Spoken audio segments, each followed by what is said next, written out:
Fast Forward Productions. The women are speaking.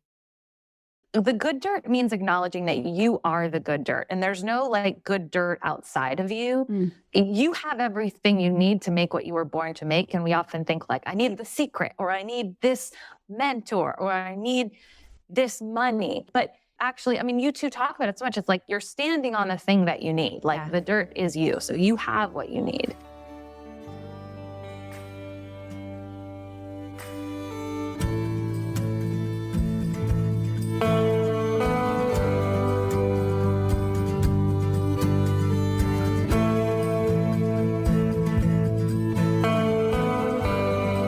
Hello, everyone. Welcome to The Good Dirt, old listeners and new. When you hear this, we'll be on break for the joyful occasion of Emma's wedding celebration. But don't worry, we think you'll enjoy what we've got in store for you. Yes, we've gone back and selected a few episodes that you don't want to miss. Whether or not you've heard them before or are catching them for the first time, it's a reminder of what we were thinking and talking about 2 years ago when the world was in a very different place.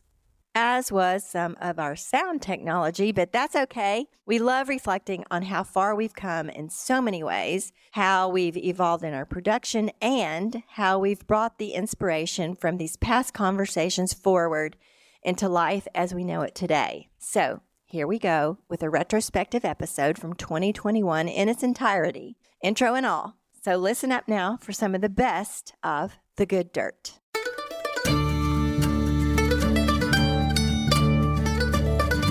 You're listening to the Good Dirt Podcast. This is a place where we dig into the nitty-gritty of sustainable living through food, fashion, and lifestyle. And we're your hosts, Mary and Emma Kingsley, the mother and daughter founder team of Lady Farmer.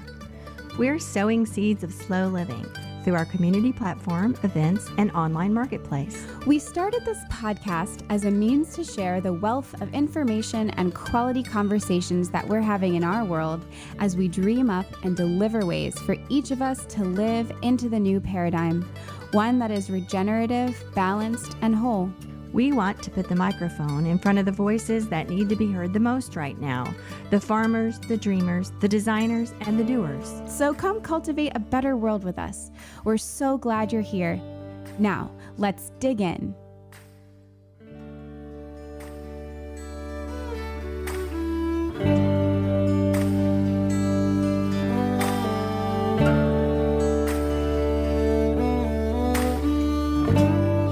Good afternoon, Mother.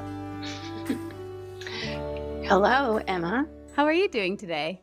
Really well. It's a really beautiful day out, and I've been doing a lot of digging and moving things around. According to the moon calendar, it's a good day for transplanting, so I am taking full advantage of that. And are you transplanting things that you've started, or had you bought these plants? And what kinds of things are you planting? Some things I bought and need to be transplanted out of the pots. Some things I have started from seed and need to be transplanted into the ground.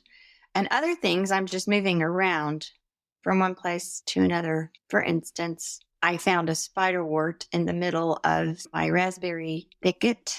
I knew it wasn't going to get any sun this year because the raspberries have grown so much, so I moved it out.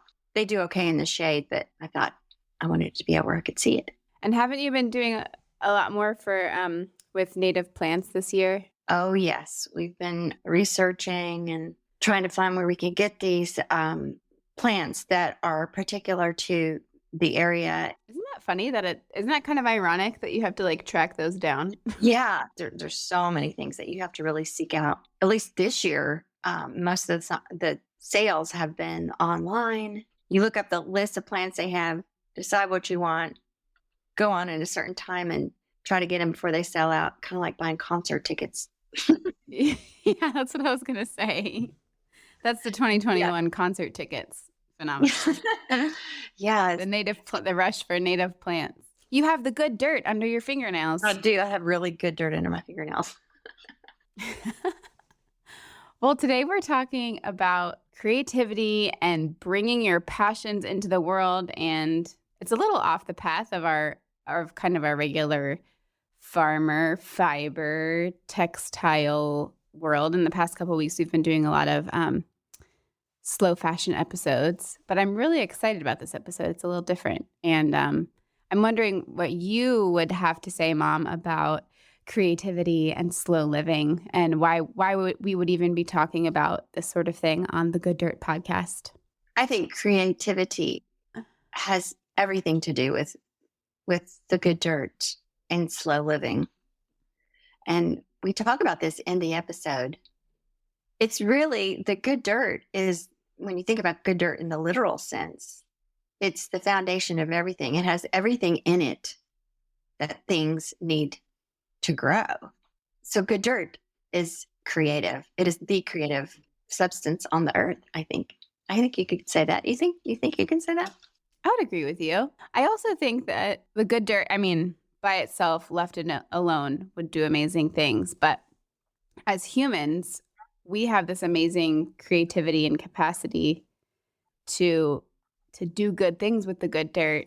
So I think like allowing that creativity and being really in touch with that and the lessons that the dirt itself teaches us is so important in order to make progress and move things forward. Yes, the part of it that's more metaphorical in terms of good dirt, in terms of our own life's work. And Liz says this in the episode. We have everything we need. It's a matter of allowing things to take shape and trusting that we do have everything we need. So the good dirt is giving ourselves the space and the time and the consciousness and the awareness to allow things to evolve. And that is slow living as well, I think. Yeah, I think that's beautiful. I would really agree with that. And so, yeah, I guess I'll just explain a little bit more who Liz is and the roots of this conversation.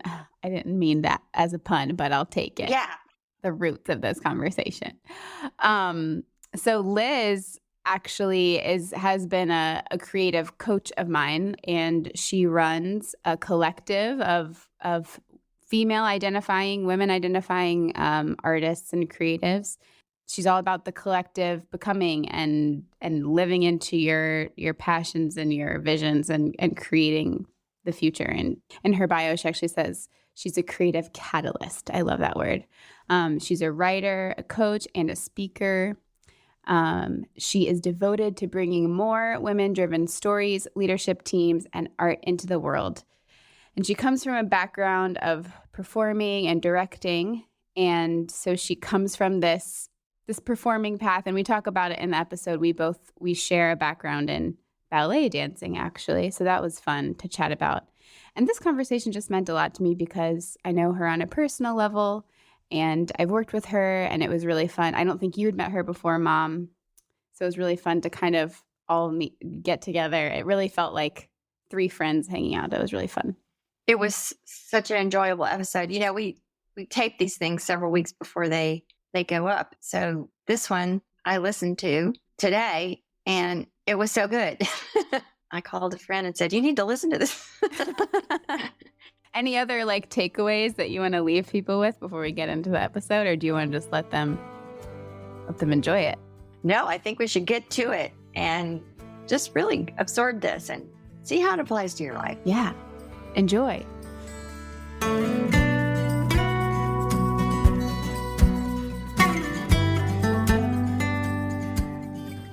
In this moment in time, I'm actually in Sydney, Australia, which is not where my home is, but I'm in Sydney. I'm on the land of the Gadigal people and they're of the Eora Nation, and it's unceded land. And my real home, or home for now, is in New Jersey. A funny thing about New Jersey is that when I was little, one of my biggest dreams was to move to New Jersey.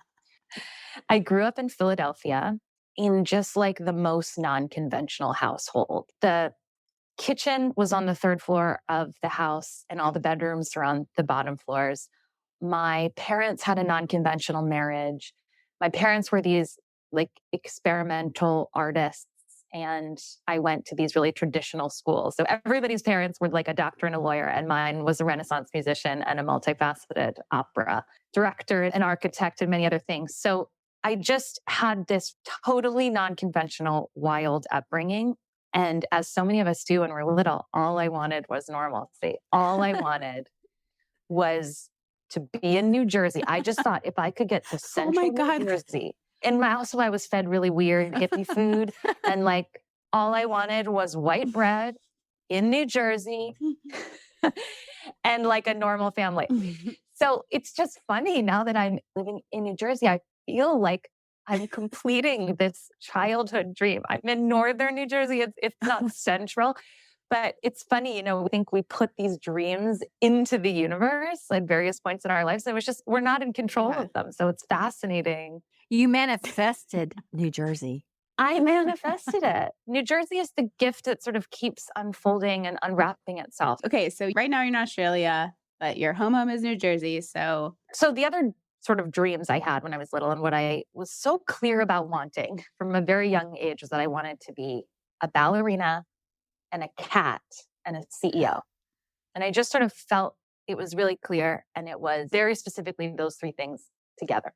And then when I started traditional school, I felt this pull to just, you have to like choose one thing and you have to be known for this thing. And everybody sort of has their thing. And at that point, I was getting really serious about ballet. So the beginning of my work actually really began in the ballet world. And I studied ballet, and I know we share that in common. For about 20 years, I was a ballet dancer. So I danced beyond when I went to college. But I thought at the time of going to college that I was going to take this full scholarship to dance, and that's what my career was going to be. And then in just like a total moment of life path crisis at a midnight before a decision was made, for several years, I've been having this feeling like, I don't think this is right, but everybody knows me as this thing. And this is what I've been building toward. There's also all kinds of things that happen in the ballet world, as I know you know, that really messed with me psychologically. And I'm really grateful that I had the force in my teenage years. I did not have a lot of foresight, but I did sort of start to sense that it was really wrecking my relationship with my body. And I couldn't articulate it at that time, but both my body and my mental health were so compromised.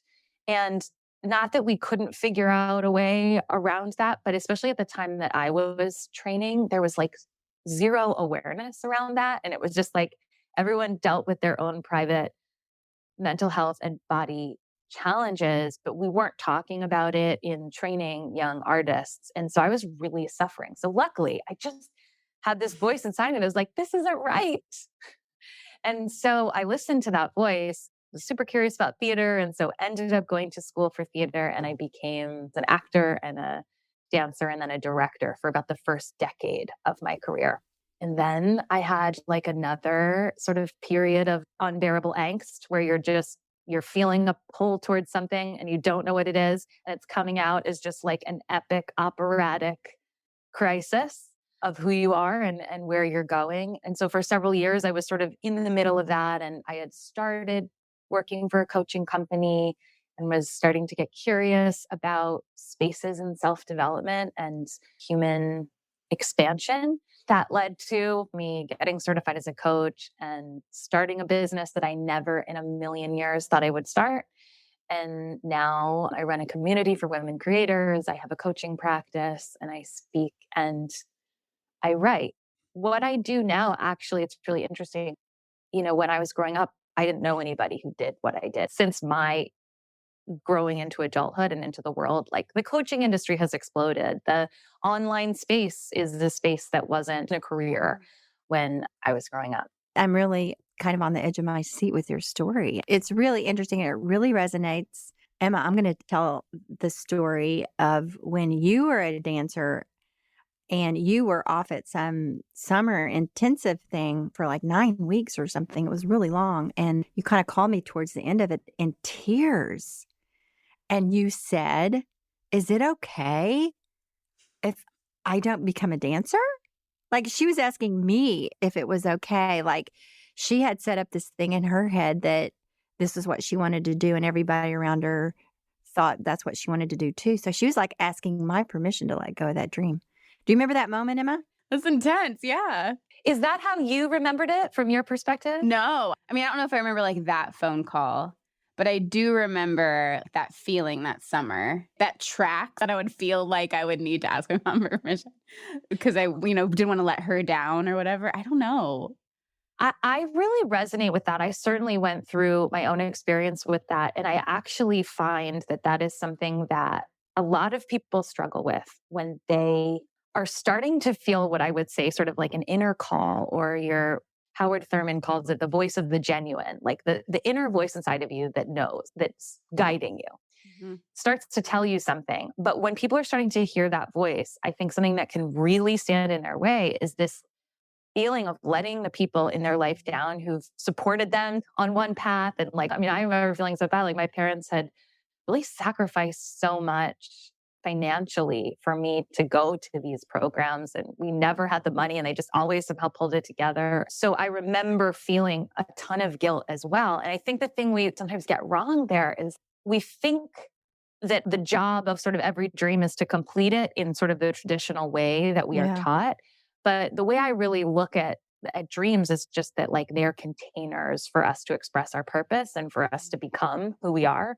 So sometimes you only need the dream to a certain point, and you evolve as much as you need, and you get what you sort of came from that particular project, and then you move on to the next one. But it doesn't mean that it's not part of who you are. You know, it wasn't a waste. And I think our teenage selves sometimes are thinking like, oh my gosh, I'm letting everybody down. Oh, I think that's so valuable. It's just part of your gestation as a person, as a soul. It's just, and you learn things within there and you develop certain skills while you're there, but it doesn't mean it has to be the end game.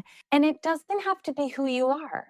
I think that's where the culture just like slabs on all this pressure, like go for your dreams, don't give it up, and all this. And, you know, which is true. It's absolutely true. But I listened to your TED talk and you put it very well there. And I think you're kind of saying the same thing here. It's listen to what the dreams have to tell you for now. And it doesn't mean you can't take a left turn or a right turn.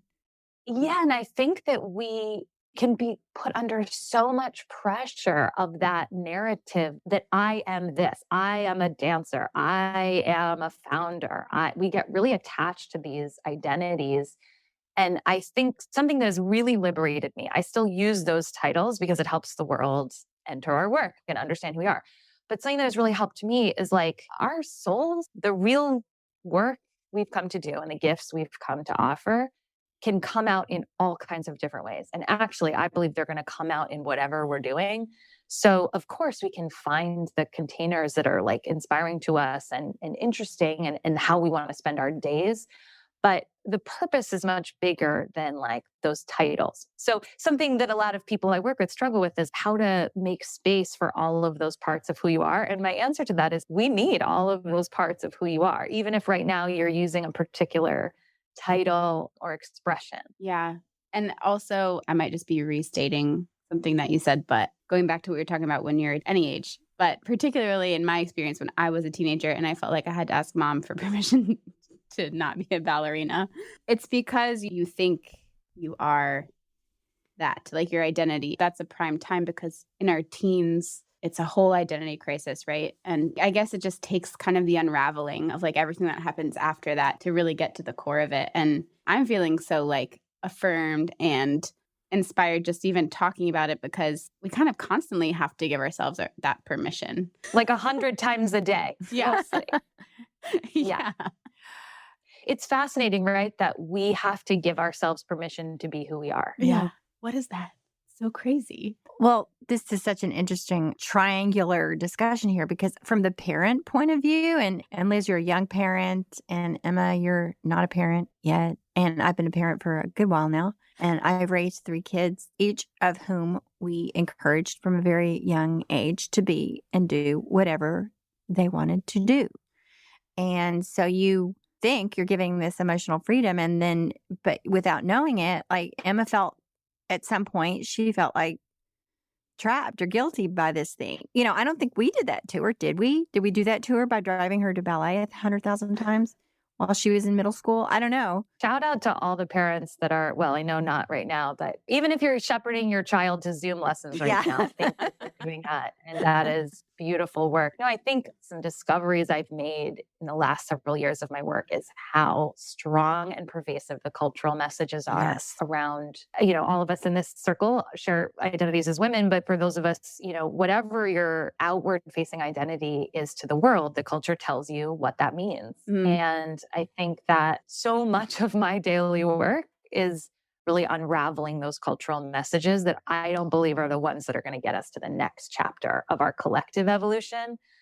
But it's a lot of undoing at this moment in time. And guess what? Yeah, what you just said, it's a lot of undoing. The rules have really changed over the last decade, and the old narrative just doesn't fit anymore. And in my experience, I can look back to when my children were coming of age around the time of the financial crisis of 2008. And when, suddenly a college degree didn't really mean what it used to mean. And so in terms of, what are you going to do? What are you going to be? What career are you going to choose? All that sort of started looking really different. And now COVID and post-COVID, it's really different. And so we're kind of out here like, what are the rules anymore?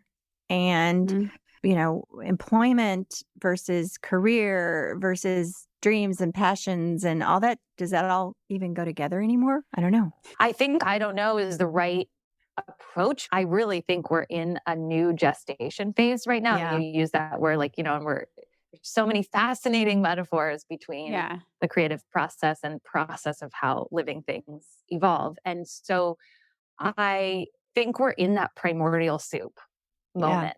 The new rules are not in form yet. We're all sort of making them as we go. So I think it's like an extraordinarily exciting time to be alive, and also challenging because what we're still running on in our nervous systems are the old rules. Even if most of us, they weren't written for us. Yeah, we've just sort of absorbed them. And we don't even know that they're there sometimes because they're so deeply programmed. Absolutely.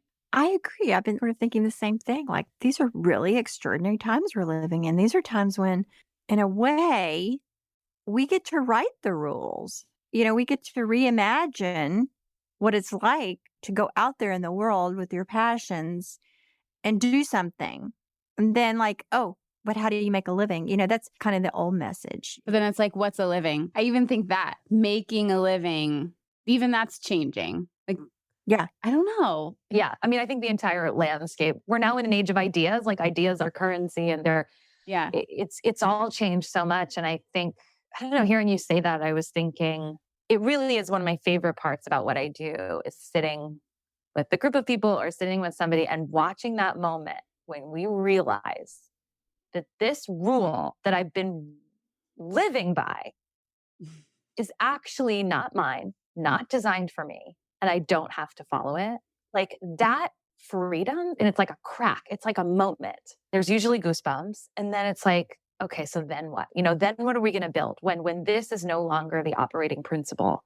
What's the operating principle you want? What's the operating principle you'd want a young person listening to this conversation to hear? It's really extraordinary and exciting and intimidating. And I think it's actually very feminine. I don't know too much about feminine, masculine energies, and I don't know the science behind it, but I do know, just with whatever part of me that knows, that it's a more feminine way of being than what has been, which has been more masculine. And I think that it's more community minded, and we're relying on each other more in ways that maybe we were, maybe the Industrial Revolution or however in the past century we've grown apart before we were more together. But at this moment, it's so strange because we're all so separate and in our own Zoom boxes and at least 6 feet away. But I think we're more dependent on each other than ever because we're figuring these things out together. And I don't know how you do that alone. I guess I'm saying this because I want you to talk about the collective, how your whole mission in bringing women creators together, and just how even the act of togetherness is so important to all of this. Thank you for that frame. That it is wild that in this time when we are so isolated, logistically speaking, we're all waking up to the myth of the individual is really holding us captive and really causing so much harm in our societies. Just before this call, I was actually leading a creator studio for the collective, and I read this in Adrienne Marie Brown's Emergent Strategy, which is one of the guiding thought sets that I work with. I've been thinking about nature so much preparing for this conversation today. She was talking about how the roots of certain types of trees are commingle. So the roots of the tree next to the other tree are actually intertwined with each other. So underneath the surface, they're collaborating.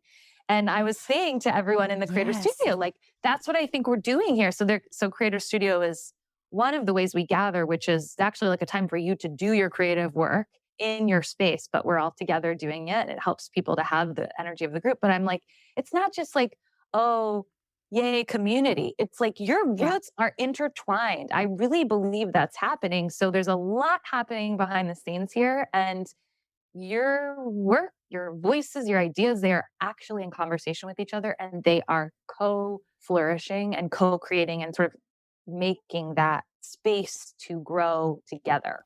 I believe that so much. You might have read the book by Elizabeth Gilbert, Big Magic, where she talks about this concept of an idea being like its own entity. And the idea is out there and it's going to land with somebody. It's going to land with the person who is able to bring it into form. And she tells this incredible story.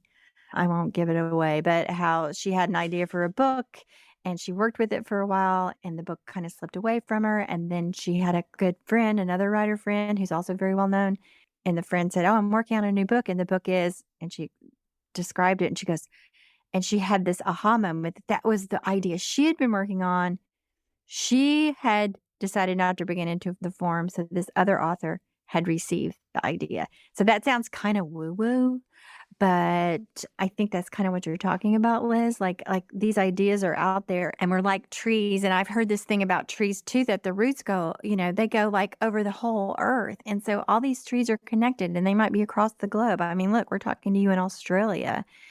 And these ideas are being exchanged, communication between these amazing plants. And this is science. This is not just, fluffy stuff. Oh, it's so exciting to try to apply that to what's going on now during this time of COVID. We're not traveling from place to place to meet up with people. We're doing it virtually, which everybody's kind of complaining about and they're tired of it and everything. But in a way, does that free us up? It certainly frees up our time.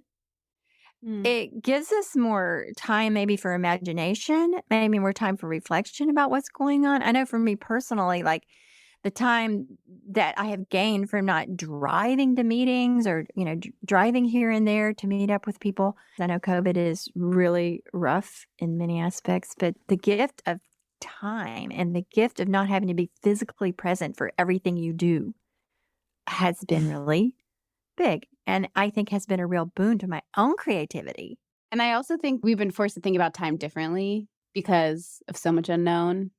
I think it's been part of the shedding of I would call it patriarchal kind of productivity rat race. It's kind of been an opportunity to step back from that a little bit. Yeah. I mean, I think like you're saying, Mary, people are complaining about what this is doing to us. And I really am here for that because I think there are so many challenges. Yeah. But it is also requiring us to get comfortable with feminine principles of fluidity, like time fluidity and uncertainty and mystery. And as you're saying, Emma, like we need both energies. We need the energy of the masculine and the feminine. And those are not energies that are restricted to gender by any means. They're just two ways of talking about the opposite forces in our lives. And we've been so wildly out of balance. And I certainly think that this time is helping people realize the need for that, what we might call feminine, more fluid, more expansive, more undefined. And what I would argue too is more natural. It's nature. It's nature. It's good dirt. Yeah, good dirt. Right. All these things you all have been saying for years now. It's like, hello. Well, I will throw in this little tidbit. time, as in the 9 to 5 and hours on the clock and everything. That was really kind of invented with the Industrial Revolution as a way of like maximizing productivity of humans in a task. You got to get to the assembly line at the same time or it won't work. And you have to have a way of measuring the productivity. So, and that is an extremely prevalent example of the, patriarchal structure of the way a society works. And people are still working, but a lot of that business has been removed. That structure was built by men. Yes. And it is more harmonious with a male hormonal system. Yeah. So for years, I Yes. was like, all these women were just complaining of the same things over and over in their creative practice. And it was like, they tried to do this entrepreneurial habit structure or whatever is sort of told to you to do on the internet. And they're having trouble with procrastination and they're feeling the imposter syndrome all day. And so I just was hearing this like over and over and over. And I was like, okay, if every woman I know is in some way struggling with the same thing, this is not her. This is the ecosystem that grew her. And I think that really starting to realize the way we measure time, the way we organize our time and relate to time has been just in a masculine lens and made for a masculine body. What a space of exploration we now as women get to do. What do we want? What does your ideal creative day look like? What does your meeting structure look like? Oh, this is so on target with a program within our almanac by Sharon Bailey of the Glow Emporium. And she was talking this exact same thing, how our entire system, economic system, is based on the male physical hormonal rhythm, which is a 24-hour day. Yeah, I just learned this. It's 24 hours is the male hormone cycle. That's crazy. And ours is a month. Ours is the lunar cycle. Yes. And she's coaching women in this whole, get to know what your cycle is, your productivity cycle. Yeah. And it is so rich and so awesome. And we had a bunch of women there at this program that were like, oh, wow.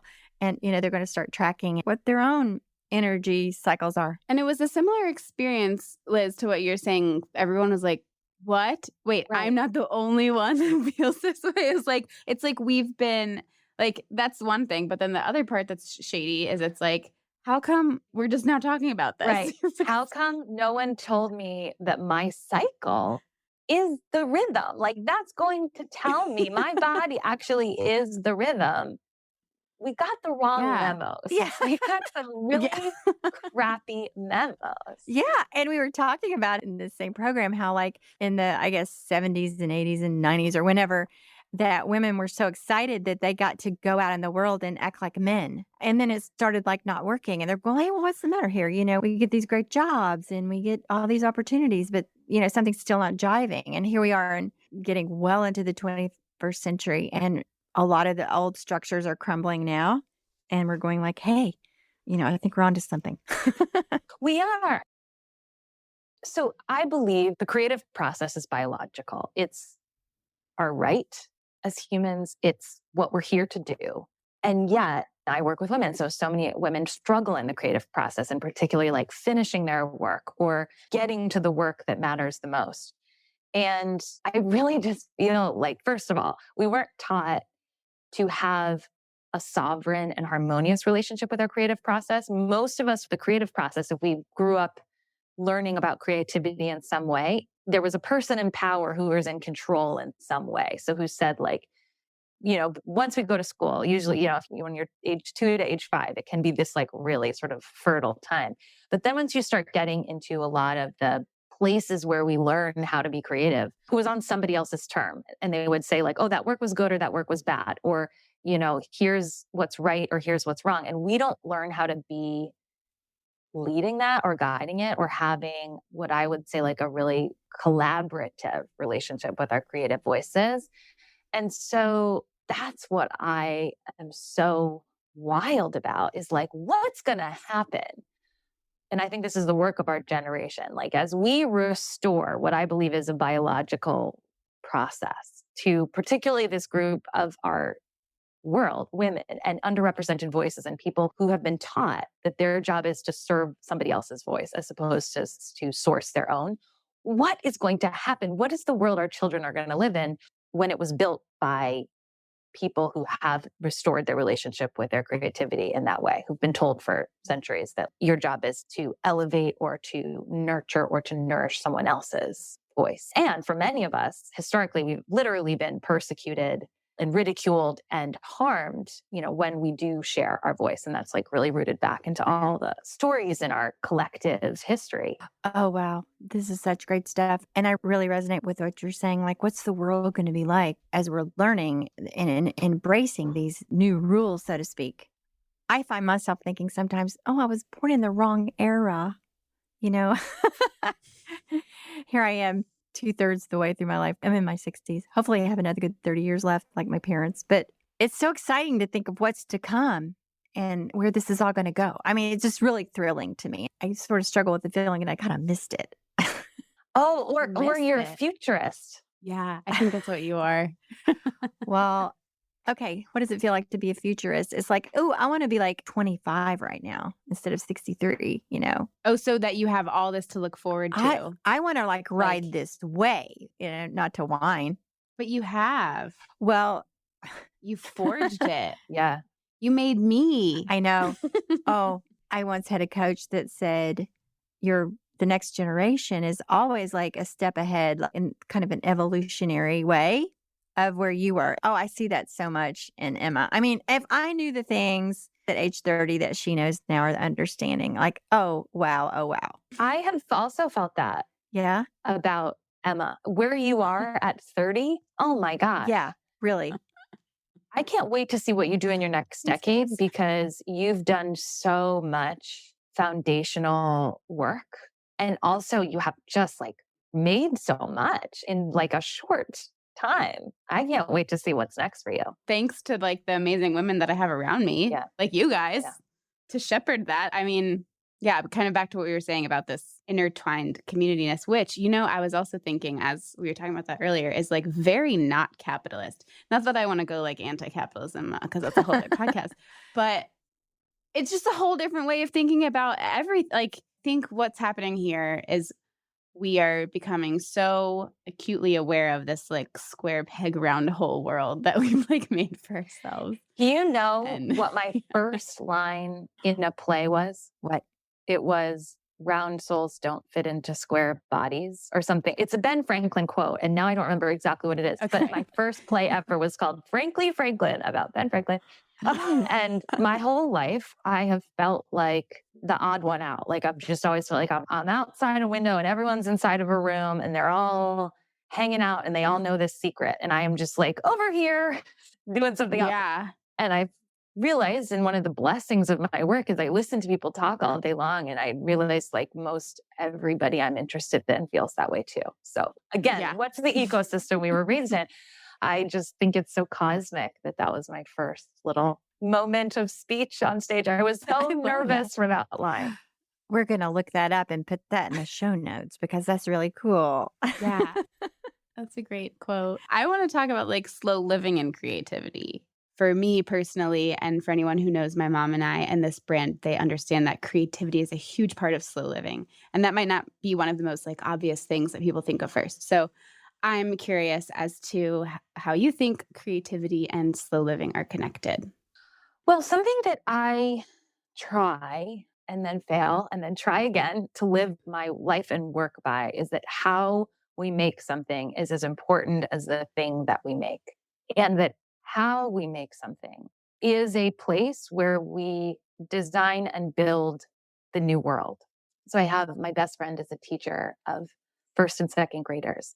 And she said to me a while ago, like, we can't control what's going on outside of us, but I can control the rules and the environment of this classroom. And I can make the ideal environment for the future in this classroom. And I've been a part of all kinds of creative processes in my life of all varieties. And I think that the kinds that I'm most interested in are the ones that we're building the future we want to live in our creative process. I directed theater for a while, like how that room feels, the way we're treating each other, how we're taking breaks, how we're resting, air that we're breathing in that room. It's all going to affect the product. And the way I was raised in most environments is it doesn't matter what you do, just get that great product out into the world. And I feel like that is so part of what you all are doing. And I love learning more about, from your perspective, what soul living is. But for me, that it's about how do we remember the creative process? Because I actually think that we know, like I just birthed a baby. Like I was reminded that we all have it inside of us. We know exactly how to make a thing. Yeah. But how we talk to each other as we go, how we behave in the process, I think is the thing that was not ever talked about in my training. We can go back to like, when I was a ballerina, like they didn't care how you lost the weight, just lose the weight. The fact that that was not, I mean, first of all, I should have been losing weight at age 10 anyway, but the fact that no one talked to me about that, I think is wrong. And that's really what I spend my time thinking about. Yeah. I really love that. I haven't thought about that. Like the process of something, which is the most important part of something, truly, is like the slow part. It's very slow. And if you're truly present in a process, that's slow living. The process is what people actually crave anyway. People say they want the book deal or the film to get into the festival, and you think you want that accolade. Yeah. But I've heard enough people say to me, like, I'm here and it doesn't feel like what I thought it was going to feel like. And actually, I just have a whole new set of problems. And so I think the process, that's the joy. That's actually what we crave when we long for our next creative thing.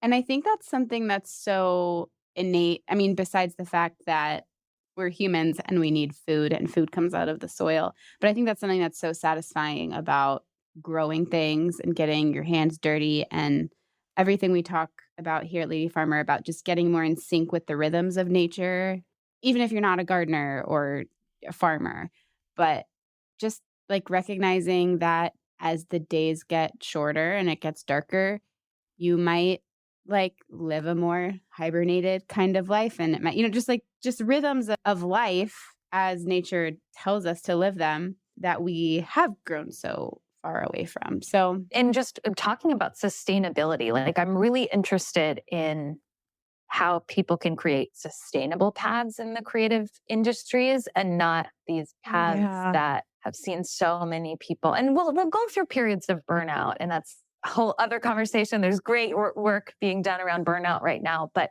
I don't really care if you make something amazing, but you've sacrificed your body and all of your relationships to make it. I mean, actually, I care. I think it's harming all of us. Yeah. So what we have to do is get curious about, well, what would it take for this to be sustainable? Yeah. And of course, we're going to have those periods of sprint and we're going to work a lot. And that's actually exciting. But I grew up with two parents who were artists and arts administrators. Their bodies and our household took the hit because they needed to just get the shows up and make the money. And they were doing the best that they could. But, if we're all here to evolve our parents' stories and the stories of our lineage, like, okay, that's the environment we grew up in. But every time my mom would finish a week of concerts, she would say, I cannot wait for this to be over. Her concerts would happen on the weekends, and she would say, I just got to get through the weekend. And I'm not throwing my mom under the bus. Like, she loves her work. She's been a professional musician for 30 years. But I remember thinking, what is it about what's going on here that is making her not even want to be in the moment that she's in? And I think it was because she was also raising the money and, like, in the early days, setting up the chairs. And that's, we have to cultivate that hustle. But I also think that no one gave her permission to say, like, no, actually, you as the artistic director of this ensemble, your well-being matters too. And there's the phrase, the starving artist. Isn't that telling about the cultural messages? Yes. There's just so much packed into those two words. Like, if you want to be an artist, which is, a creative person, that is not going to sustain you. You will starve. The lineage around that is really deep, and artists have suffered in so many ways. So I think, we are inheriting a culture of suffering. But I also think this generation is really decided that the starving artist is not working out. And so, this part of my career began because I was like, I have all of these degrees in the arts and no one taught me A, to have a relationship with my creativity, B, to have well-being, and then C, to the other part of my work is really to like run a business, because you run a business as a creative, and that's part of the sustainability part, that it's actually okay to think about how am I going to sustain here. It's actually necessary. Thank you for saying that. It's so crazy how groundbreaking that is. And I'm going to be really honest here, because it's like I can sit here talking about it all and it's like amazing to talk about. I encounter this every single day as the owner of a business, honestly, because every day I see myself, oh, well, let me just work several more hours because that's how like I can sacrifice myself so that we can get this landing page up or whatever it is. Right. And, I have a little team and I've seen myself ask them to work more or to really compromise or go against the things I'm telling the women in the collective. And I had to check myself and be like, what patterns are you repeating here? We were not born to repeat the patterns. We're born to evolve them. And I can't tell everyone else to evolve them and then not do it myself. Running a small business is hard, as you two know. Girl, you're talking to the choir. La, la, la. Yeah. Slow living. Step one, right, is awareness, right? And thank you for your honesty. And I mean, in the same boat, and being honest with yourself probably is the hardest thing to do first. And we are just like this little baby. We're getting her on her feet, but I don't know. The next step is like us and figuring out how we're gonna make it sustainable. My head's about to fall off over here because I'm nodding so much about everything you're saying, Liz. What does the good dirt mean to you, literally or metaphorically? I love metaphors. So thank you for the question. I'm thinking about this in two ways. The way I often think is there's sort of the really micro granular level, and then there's the larger level. So on a micro level, I'm thinking about good dirt as what are the conditions that you need? Because in the creative process, we can't control the plant. Wow. But we can control how much water we're giving it and, where we're putting it in the room. So sometimes when I'm working with people on their creative processes, it feels so basic. It's like, well, where do you need us to sit? Do you want to walk first or do you want to write, in the mornings or the afternoons? And it can feel like duh, but that's really all we can control is the conditions of the room, how you're going to talk to yourself as you do it, when you're going to do it. So I think of the good dirt as like, what are those ideal conditions? Who are you surrounding yourself with? And then I also think that really the good dirt means acknowledging that you are the good dirt and there's no like good dirt outside of you. You have everything you need to make what you were born to make. And we often think like, I need the secret or I need this mentor or I need this money. You need the money to make the thing sometimes. But actually, I mean, you two talk about it so much. It's like you're standing on the thing that you need. Like the dirt is you. So you have what you need.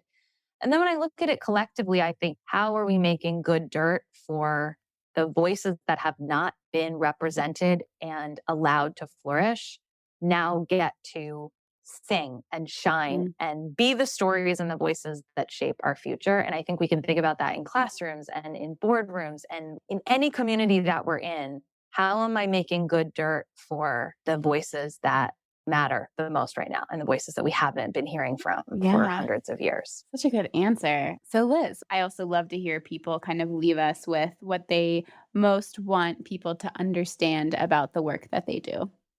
Yeah, I think I just said it. Yeah. There's no secret formula other than you. And that's sometimes the hardest thing to remember. You mean I'm not missing anything? I don't need like a certification? Oh gosh. Well, you're talking to a real obsessive course learner is one of my top strengths. I'm like a moth to a flame. I'm also a moth to a flame. And like, I'm that person who at the grocery store, like when we used to go to grocery stores, like if we're in Sephora, I'm in the line. By the time I get to the cash register, I've picked up 10 things on the way. Because it's like every marketer's target. But really, in a lot of ways, the way we're still marketing is we're marketing to a myth that you're broken. And that's what I think the field of marketing has such an interesting question ahead of them, because it's like, how do we stop doing that? And still, we make things and it's part of the process to make things and give them. Like if everything really is a gift, like that's our job. We have to market things. But how do we stop marketing things, reinforcing this thing that has caused so much harm to so many people? I am broken. I need this product made whole. Like we are whole. When I first heard that in my coach training, I remember the day they said, one of our values is that you are whole and simultaneously moving towards your next wholeness. And it blew my mind. I was like, wait, I'm whole? I couldn't believe it. It was like somebody hit me over the head. And I think I spend my lifetime every day, like 100 times a day, remembering that I'm whole, and everything is just an exploration of the next kind of wholeness. We had this discussion on our podcast about the beauty industry and beauty products with Melitza Mowry. And she said the exact same thing. Like the whole industry is based on like, you're broken, your beauty needs help. You need help being a beautiful person. So here are a gazillion products that you need to buy. It's the same in the self-development industry. I mean, I am such a consumer of it. And also, I don't really believe in self-help because, again, you don't need that course or you don't need that book to make you whole. Now, they can be guides. We need guides. And I think that's really important. But there is a shift when whatever the guidance or product is given to you, not as answer to, what's cracked in you. Yeah, it's all about like seeking the fix. Yeah. We're a whole culture of like, we want to fix our weight. We want to fix our skin. We want to fix our career. We want to fix our relationships. Everything wants to be fixed. And going back to the principles, it's not feminine. Like we don't actually want to be fixed. My husband, that's the way his brain works sometimes. So like I'll have an issue and he'll be like trying to solve the thing. And I'm like, I'm not in a solving place. I actually am not in a strategy fixing moment. And it's a big revelation to say, I'm not asking you for an answer right now. I'm just like talking. And it's okay for you not to have something that will fix this for me at this moment. Yeah, it's huge for us. It is why I find such endless richness in the creative process, because it over and over and over, we are asked to be in the uncomfortable place of not having the answers. And parts of our brain that don't want that. There are parts of our brain that need us to have an answer to survive. And so I think that's like this really interesting question around evolution. Like, how comfortable are we in those spaces of not knowing? You've heard the expression, in chaos is creativity. Like, there's chaos in the universe or whatever, and that's where ideas and solutions get formed. And when you think about the evolution of humans, they have problems and things they need to fix. And, humans are ingenious and we come up with great solutions. And you think about the wheel, think about fire, think about the fork, think about things that float on the water. I mean, like, for eons and eons, we figured out these problems to things that were difficult. And now we're at a state in our human history when we're really, needing to find solutions to our solutions. I love that. That's so true.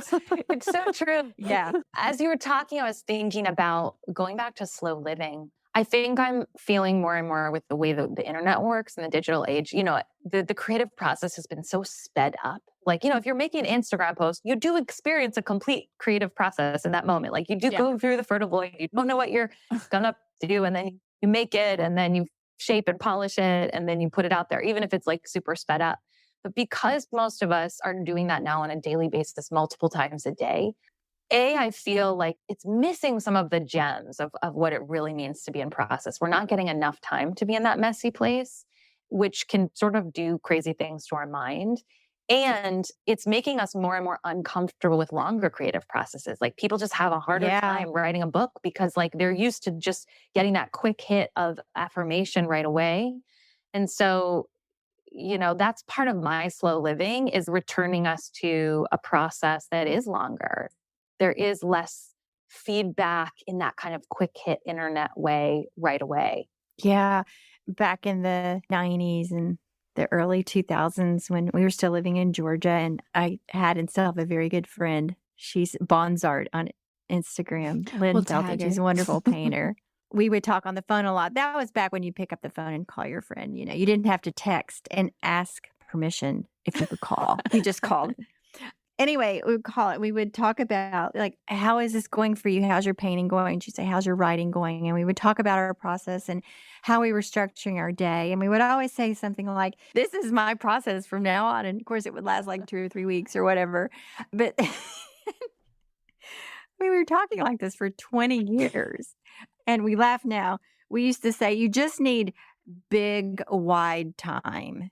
You just need a lot of time to really spread your wings and do your creative thing. And it's not the book or the painting that comes out at the end of it, like you were saying earlier. It is like being in the process. And when you get there, oh my goodness, when you get there, when you're really in the process, you're really in the zone, what a thrill, what a joy. I mean, and you're so right when you say we don't give ourselves time to like be in that zone anymore. That is the reward. And I've written a few books, and I know that it does take a long, long time. I've had an idea for a novel that takes 10 years to develop or whatever. Then you write the thing and you put it out there and not much happens. That's kind of really okay with me now. It's okay. I don't have to be like, famous author. You don't have to be like a starving artist to like understand this space. Yeah. And I mean, it can happen cooking, and it can happen like caring for your child. I mean, you don't have to be making a piece of art. This is the human thing. Yes. It is being human to discover that. Well, I feel like this has been a big old therapy session for me. This has been really, really awesome conversation. Liz, I think we're going to have to revisit these things again somewhere down the line. I'd love a part 2. And I just want to honor the two of you. I love that you are a mother and daughter team. I am so interested about making art with our parents. I made a show with my dad last year, and I want to know everything about what it's like for the two of you. It's really so beautiful what you're doing. We could talk about that on our next podcast. I can't wait. Thank you so much for being here, Liz. This has been so wonderful, and I can't wait to talk to you again soon. Thanks for having me. Thank you, Liz. Bye-bye. So, Emma, what are you going to do with all of this great stuff we talked about today? What am I going to do with it? Well, I guess I'm going to take a minute to remember when I start to get frustrated that, what does Liz say? We're already whole. I already have it all. That's helpful. It's all inside me. And really, too, I mean, something that I just need to remind myself 20,000 times every day is that it's all about the process of it. It's not, I truly believe that we don't actually want to get to where we think we want to get. We want to do the thing to get there. That's the part that's enjoyable. And if you aren't present, if you aren't slow living, if you aren't mindful as you do those things, you just miss that part. And then you get to the thing you think you want and you're like, where did it go? So I want to hang on to that new sense of time that has been a part of the COVID year. We talked about that in this episode, that time has taken on kind of a different meaning, framework. And I want to hang on to some of that. I want to hang on to some of that realization because I think it's been really, really helpful in my own creative work. So I would urge other listeners too to think about the last year plus now and how your experience of time and your day and the things you are able to do that maybe you didn't have time to do before or things have restructured. What do you want to take forward from that and make it a more permanent part of your life in a post-COVID world? absolutely.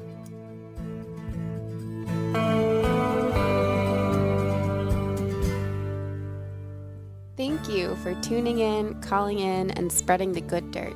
We love hearing from you. You can reach our listener voicemail at 443-459-1950. That's 443-459-1950.